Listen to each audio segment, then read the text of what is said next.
जल्दी से एनालिसिस कर लें, आप खुद देख लें कि हमारी हम आपसे 30 लाख रुपए पर कनाल यानी एक किस्म की कॉस्ट मांग रहे हैं ना सर, 3 लाख रुपए पर मतलब। तो ये आपके ख्याल में ठीक है, हैवी लगती है, और वो भी हम आपसे इंस्टॉलमेंट्स में ले रहे हैं। तो डेवलपर जो है, डेवलपर ज़ाहिर एक बिजनेसमैन है, आपके साथ एक कमिटमेंट के मुताबिक हम काम कर रहे हैं। आपकी ये प्रे कि ये ज़्यादा है, ये किसी हद तक साउंड गुड करती है, but it needs a proper analysis. आप खुद भी कर लें मार्केट से।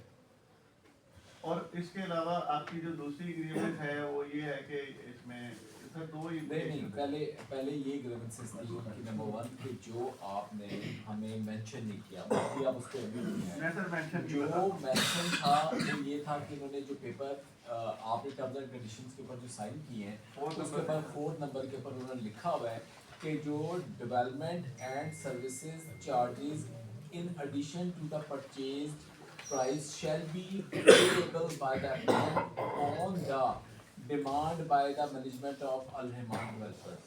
और इसके ऊपर सिग्नेचर, ठीक है, नंबर 1 ये जस्टिफाइबल है। लेकिन उनका साथ ही दूसरा पॉइंट इसके अंदर आ जाता है कि वो कह रहे हैं कि इसके अंदर क्लियरली डिफाइन नहीं किया गया इस प्राइस को। तो वो उन्होंने ये बताने की कोशिश की है कि जब 6 साल पहले हमारा ये स्टार्ट हुआ था तो तब वहाँ ऑब्वियसली खेत थे, खलियान थे, सारी उसी तरह की सिचुएशन।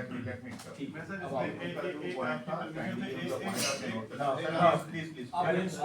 आपने एक चीज रेज की, मैं उसका काउंटर में जरूर करूंगा। क्या प्लीज आप करें। देखें, अगर तो हमने आपसे डायरेक्टली परचेज की और तहसील काउंसिल से आपने इन रूल्स के मुताबिक एनओसी नहीं लिया, तो फिर तो आपकी बातें जनरल हैं, हम इस चीज को मान लेते हैं। आप बाउंड है इसके, आप एनओसी जिस वक्त लेते हैं, आप उसमें आपको टर्म पढ़ के बताते हैं, एग्जैक्ट टर्म पढ़िए सर। इन डेवलपमेंट चार्जेस पर plot shall be clearly defined in the terms and conditions shall not be increased without written permission from the local government. Increase करने के लिए भी आपको परमिशन चाहिए, आप तो मेंशन ही नहीं कर रहे। आपने वायलेशन तो टर्म्स एंड कंडीशंस के अंदर इंक्रीज करने के लिए हमें परमिशन सर, आपको आप लगाने के लिए भी आपने किधर लिखा हुआ, किधर अलाउड है आपको बोलने तो देना। नंबर ठीक है, नंबर 1 पॉइंट ठीक है। दूसरी चीज ये है कि हम यहाँ पे जनरली कोई चीज लेके नहीं आ रहे, पार्टी टू पार्टी एग्रीमेंट नहीं है, स्टेट इन्वॉल्व है, स्टेट का डॉक्यूमेंट है, मैं अब घर से नहीं कुछ लेके आया, ये सब एग्री है इस पे।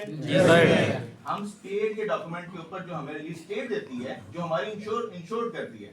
जिस वक्त आपने कंस्ट्रक्शन स्टार्ट की थी ना, उस वक्त आपने मॉर्गेज किया था 20% ऑफ योर प्लॉट्स, यस, क्यों किया था?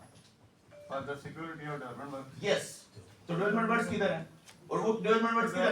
नंबर आपने प्राइसिंग के अंदर जो अपने टर्म्स एंड कंडीशन एग्रीमेंट था उसके अंदर मेंशन करना था।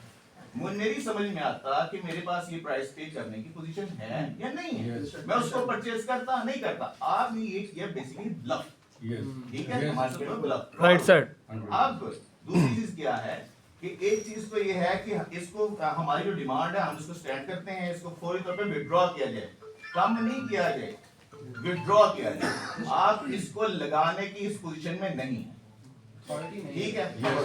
दूसरी बात, अगर आपने के पास कोई लीगल उसके लिए है, अगर कोई लीगल आपके पास उसका डॉक्यूमेंट है कि आप लगा सकते हैं, तहसील काउंसिल भी इस वक्त नहीं लगा सकती। तहसील काउंसिल इंक्रीज कर सकती है फ्रॉम पॉइंट 1 टू पॉइंट 2, ठीक है, आपने उनका भी राइट क्लोज कर दिया, ठीक है। आपने टर्म्स एंड कंडीशन जो आपने शेयर की वायलेशन है, किसकी वायलेशन है? आपके फॉर्म अंडरटेकिंग की, ओपन करें अगर आपके पास रूल्स हैं तो, which I think you must not have. कौन सी है? क्लास 12 सबसेक्शन A, इसके अंदर अंडरटेकिंग दिया आपने कि आप इन तमाम रूल्स के मुताबिक अपने ऑपरेशंस को जारी रखेंगे, ठीक है, इसके बगैर आप नहीं चल सकते हैं। हम यहाँ पे जनरली कोई डिस्कशन नहीं कर रहे, हम लॉ पॉइंट के ऊपर बात करें ताकि हम रिस्पेक्टेबल अथॉरिटी की भी जो है टाइम ज़ाया ना करें, ठीक है, ताकि किसी चीज़ का कोई सोल्यूशन नहीं कर सके। यहाँ पे इतने लोग जो आए सारे माशाल्लाह आप देख रहे हैं ऑफिस से आए हैं, पढ़े लिखे हैं, तो लॉ पॉइंट के ऊपर बात की, जनरली बात ना की जाए।